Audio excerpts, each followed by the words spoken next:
नज़र लगना। Basically negative energy का जो ट्रांसफ़र है एक व्यक्ति से दूसरे व्यक्ति तक, जब कोई किसी के गुणों को देख कर के ईर्ष्या आदि करने लगता है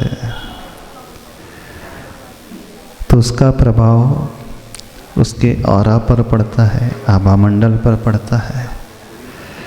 और आसपास यदि हमारे ऐसे लोग हैं जो नेगेटिव ऑरा को लिए हुए होते हैं तो तात्कालिक कुछ असर तो उनका भी पड़ता है। इस दृष्टि से नज़र लगना आप समझ सकते हैं। संप्रेषण जो होता है भावनाओं का एक का दूसरे के प्रति, जब कोई बहुत ज़्यादा कषायों से भर कर के किसी के प्रति ऐसी भावना भाता है और वह कषाय की इंटेंसिटी वह तीव्र है तो उसका आभामंडल इस प्रकार से प्रभावित हो जाता है। पूछा जा रहा है कि कई बार हमारी ही नज़र हमें स्वयं लग जाती है, ये कैसे संभव है? जिसे व्यक्ति कहता है कि हमारी ही नज़र लग जाती है, उसे इस प्रकार से समझे, जब भी कोई हम अचीवमेंट करते हैं अथवा कोई अच्छा कार्य करते हैं तो व्यक्ति कई बार गर्व से भरने लगता है, उसे स्वयं थोड़ा सा अभिमान सा आने लगता है। और जैसे ही यदि हमारे भीतर अभिमान की भावना पैदा होने लगे, वह अभिमान का भाव हमारे लिए अंतराय कर्म का बंध करता है। कर्म सिद्धांत के हिसाब से समझने की कोशिश करें। एक अंतराय कर्म वह सूक्ष्म होता है जो हमें दिखलाई नहीं देता है।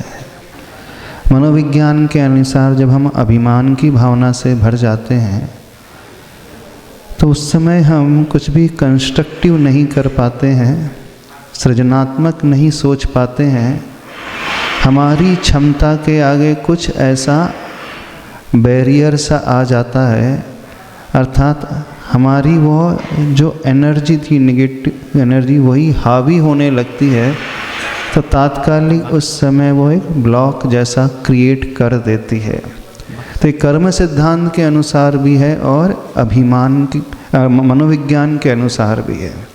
जब व्यक्ति अति आत्मविश्वास में आने लगता है तो उसी समय वह फिसलता है। देखना, व्यक्ति गिरता तभी है जब वह अति आत्मविश्वास से भरता है। यही एक सिद्धांत उस दृष्टि से समझ सकते हैं कि कई बार हमारी ही नज़र हमें स्वयं लग जाती है। एक तो अंतराय कर्म का बंध हो जाता है, चारित्र मोहनी कर्म का बंध हो जाता है। और अंतराय कर्म का बंध, चारित्र मोहनी कर्म का बंध क्यों हो जाता है?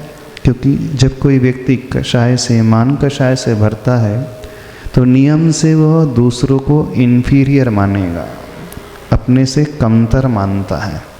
और जैसे ही हम अपने से कमतर दूसरों को गिनने लगे, नीचा मानने लगे, तो वहाँ पर भी हमारे लिए अशुभ कर्म प्रकृतियों का बंध होता है। वो नीच गोत्र की ओर भी जाएगा। जितनी भी अशुभ प्रकृतियाँ होती हैं, असाता, वेदनी आदि, चारित्र मौनी, अंतराय कर्म, एक साथ सभी कर्म प्रकृति का सन्निकर्ष होता है, वो बनती है। ये कर्म सिद्धांत के अनुसार और उसका प्रभाव होता है। और जब हम आत्म प्रशंसा, अभिमान अथवा स्वयं के प्रति कुछ बहुत ज़्यादा अच्छा सोचने लगते हैं तो हमारे आगे वो बैरियर आ जाता है जो हमें अपनी क्षमता के अनुरूप कार्य करने नहीं देता है।